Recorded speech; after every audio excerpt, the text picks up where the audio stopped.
24 hours a day. Yeah, nice.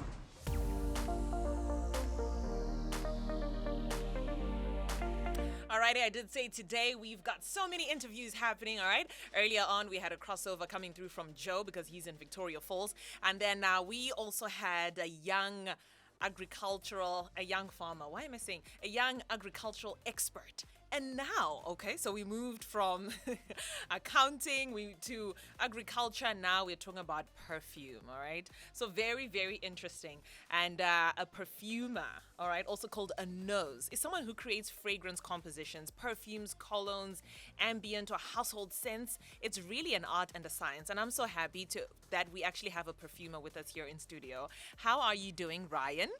I am doing very well, thank you, Val. How are you? I'm great. Welcome to the show. Thank you very much. All right. Are you smelling good? I'd like to believe so. I'm such man dudes that I'm smelling good. So am I smelling good? I know. It's because from a fan handshake. So I am so excited because this topic is. I think it's a topic that we don't talk about as much. I don't think it's as popular in Zimbabwe. Do you think it's popular in Zimbabwe? Scents, perfume. It's definitely popular, but I'd say popular for maybe the wrong reasons. I mean, what do you mean? By that, I mean, we're known for a place that has normalized dupe culture.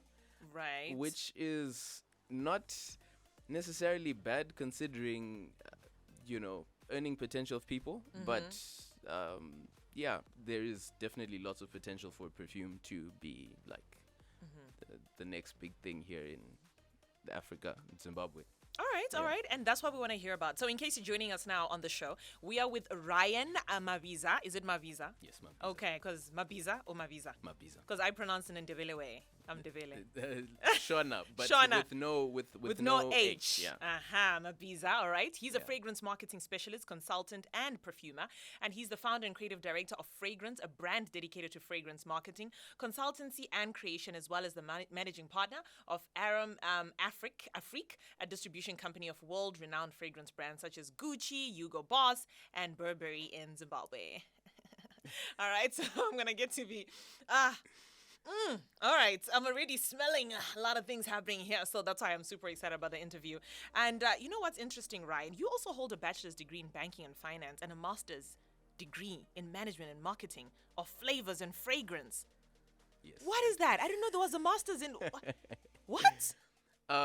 Okay, so to cut a long story short... Yes. My dad's an accountant, and so the reason why I did banking and finance was because that was, I guess, the most natural thing for me to do, because, growing up around an accountant, then, all right, you almost follow that path. But I think halfway into my bachelor's, I thought to myself, this life is not for me. And so, yeah, I'm not sure if you're going to ask me questions, but I don't want to spoil, but there's no, you can spoil. Let's spoil.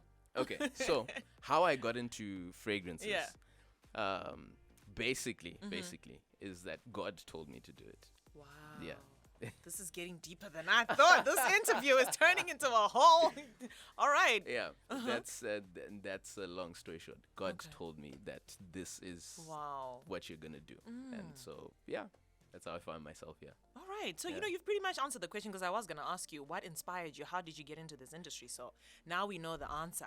All right. So how would you describe what a perfumer does? Like in everyday terms, layman's terms. We want to understand from a very simplified version. For someone who's never smelled more than a few commercial perfumes, what is a perfumer? So a perfumer... Or a nose, right? Or a nose, yes. Love it. Is... basically a person who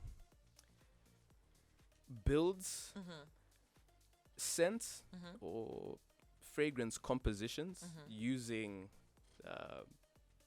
perfume raw materials.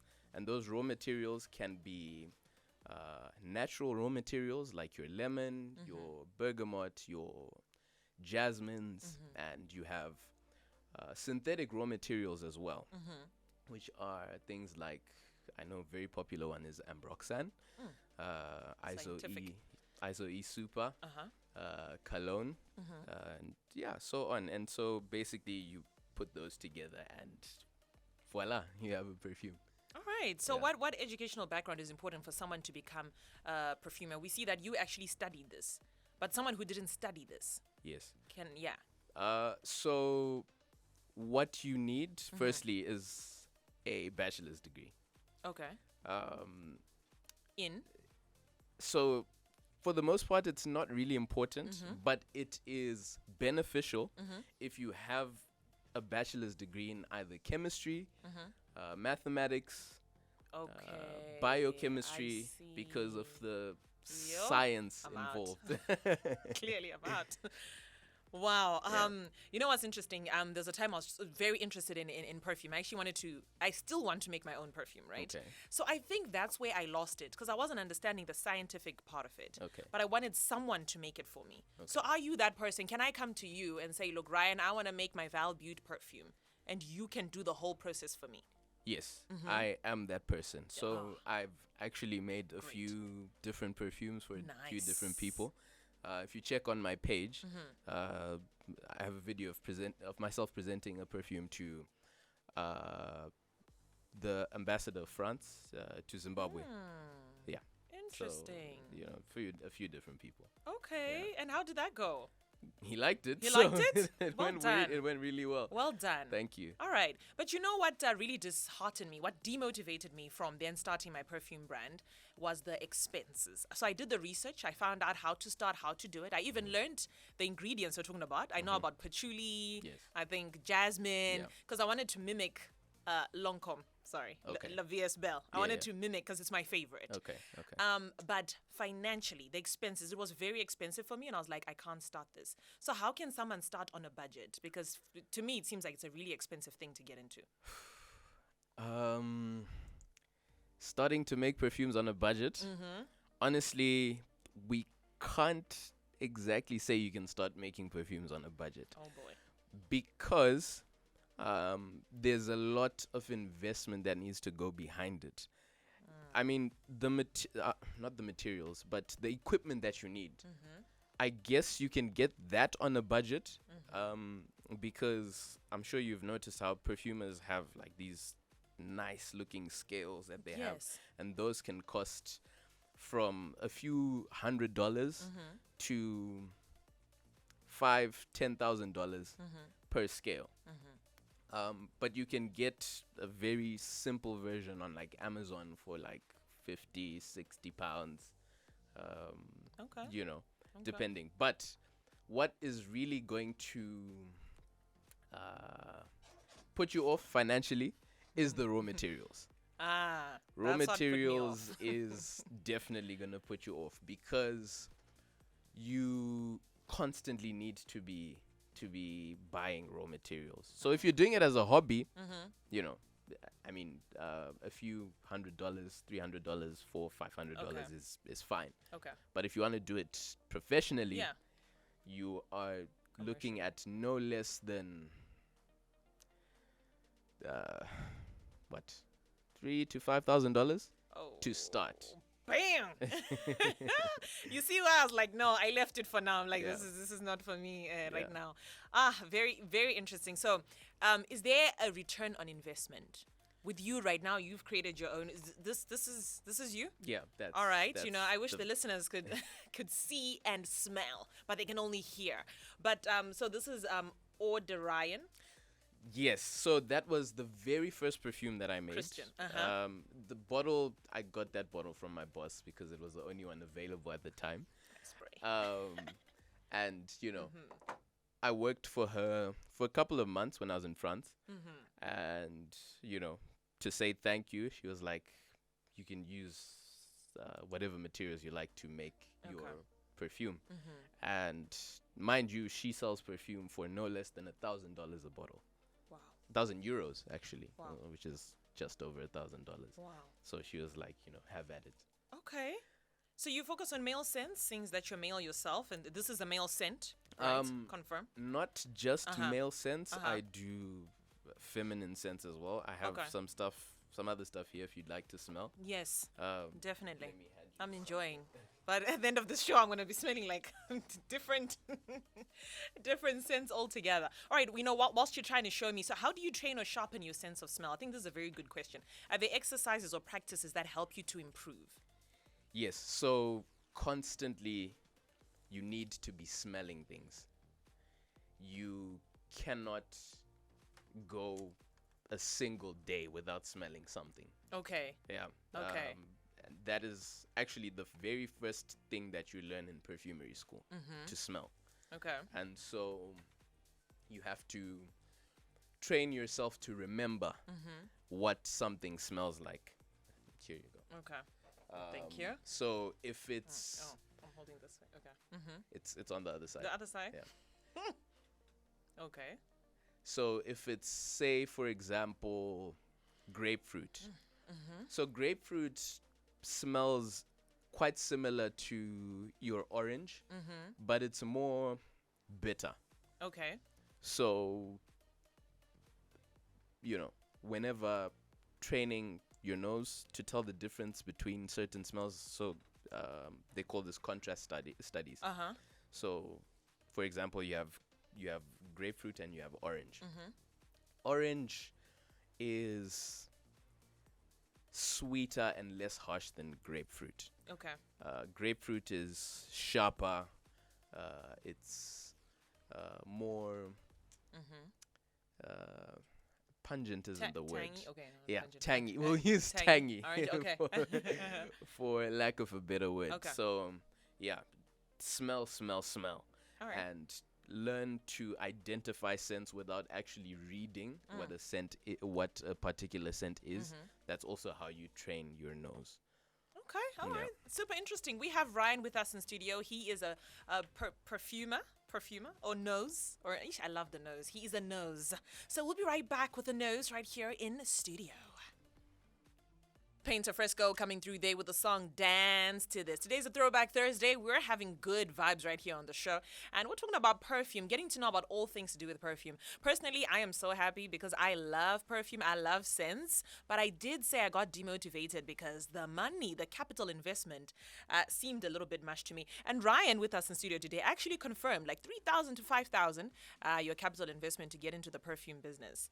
So thanks for that confirmation. And talking about confirmation, we've got listeners that are coming through. They're also very interested in this work that you do, Ryan. And somebody's asking about a perfume vending machine. This person is actually saying, please ask about the perfume vending machine. Has he used one in his business? What's a perfume vending machine? I've never heard that before. So it's a vending machine, like any normal vending machine. Okay. But the only difference is that you don't get snacks, you get perfume. Okay.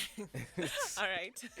So, yeah, the vending machines are filled with perfume, and, you pay and it gives you a scent. I've never used one. And not gives you a scent, but it sprays you with the perfume.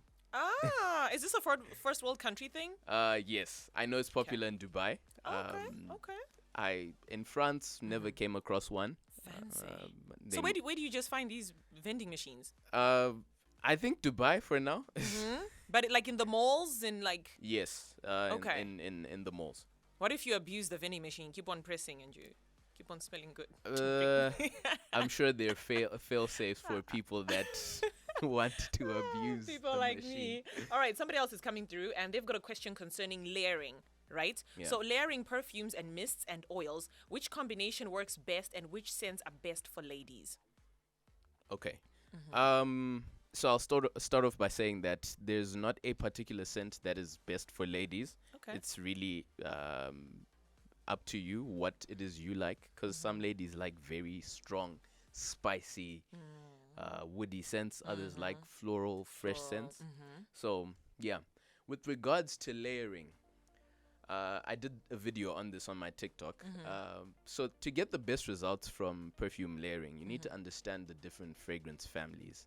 And there are 4 main parent families. So that's the amber, floral, citrus, or fresh, and there's another one that, and Woody and the Woody family. Woody, okay. So those are the main parent families where we derive like a bunch of other sub families. Okay. So the floral family goes with every other family. And then you have the fresh family, which goes with the three families, which is the Woody, which is the fresh, and the floral. You know, it doesn't go well with the amber or oriental because you can't have like a what do you call this? Like toned down, fresh, spicy scent. I mean, you could. Okay. I think. Wait, let me give a better example. A gourmand scent. Gourmand, which the ones that smell like dessert. Like you want to eat them, We're learning. right? You can't have a fresh gourmand scent. Okay. You know, because gourmand scents are deep. They're warm. They're sticky. You know, and you can't call that a fresh scent. You can't layer freshness with gourmand. It doesn't work. Okay. So learn your fragrance families, and that way you'll be able to layer. And she spoke about mists and oils. So what you want to do is apply your oil first, and then you want to apply a lighter perfume or a mist on top of that. Okay. Because it gives the perfume something to hold on to. It slows down the rate of evaporation of the perfume, and you get more longevity. Rate of evaporation. All right. Feel like I'm back in science class. So, this is the final question, and it's a big one. Kuda was talking about it just when we were off air, about chemistry. Some people say this perfume doesn't work for me, but it works for somebody else. Is there a certain particular chemistry? There's the one about chemistry. There's also the one about, people have been complaining, especially on socials. I don't know if you've seen. Yeah. Especially Arabic scents, oud scents. They are very good scents, but they are strong as well. Okay. What can people do to balance those? Because we want those scents, but they are too strong. And some people react. Some people have allergic reactions. So what are we supposed to do? And it's summertime. What should we spray? Arabic fragrance houses have been popularized mainly because they dupe perfumes. But with duping a perfume comes a lot of drawbacks. They don't have the budgets that these designer niche brands have. So they're going to use lower quality materials to make their perfumes. And so you find that those are probably the reason for a lot of people's allergic reactions. But even designer perfumes and niche perfumes contain allergens because of those aroma chemicals that we've been talking about. Okay. You can't avoid them. The only way to figure out what works for you is to actually go out and test out perfume. And you need some sort of perfume in your life. And I've noticed that for some people that can't wear alcohol-based perfumes, oil-based perfumes work for them. And that's the chemistry part of it. Okay. Yeah. And another thing, always find a trusted retailer or distributor of perfumes, because you always want to make sure you're buying the correct product and an original product, because if you buy the wrong thing, that could be detrimental to your health in the long run, of course. All right. You're not going to see any sort of effects immediately, but the more you continue to use the wrong thing, the worse it will be for your health. Nice. Yeah. All right. So top recommendations for us. It's summertime right now. We want to smell good. Top recommendations for ladies and for men as well. What should we spray in this month of September? Gucci Flora. Okay. And I happen to, like you mentioned, I sell perfume. I'm the managing partner of a distribution company. I have access to a lot of different perfumes. Your Gucci's, your Burberry's, your Hugo Boss. Check out shops like Precise Beauty. They also have a good selection of niche perfumes. All right. Body mists. Body mists are good, right? In summer. Yeah. Lighter. body mist, Fresh, yeah. definitely. Yeah. But for the weather, you want to focus on fresh, fruity, That's good. Yeah. This hot weather. floral perfumes. All right. You know, stay away from the dark, deep stuff. Yeah. Thank you. We've heard that. Where can we catch you on socials? So on TikTok, Mm-hmm. it's Ryan Fragrance, FRAG dot RANTS. And then on Instagram, Fragrance, if you search Ryan Mabiza, you will find it. Mabiza without an H. But also Fragrance, FRAG dot RANTS. For those on LinkedIn, Ryan Mabiza is just fine. And yeah, pretty much those are the socials that I use. Awesome. Thank you so much, Ryan. Thank you for coming through. I am very happy because it smells so good here in studio. We all smell good, and hey, it's a good show. Thank you for having me. Thank you, Ryan. Summer's here.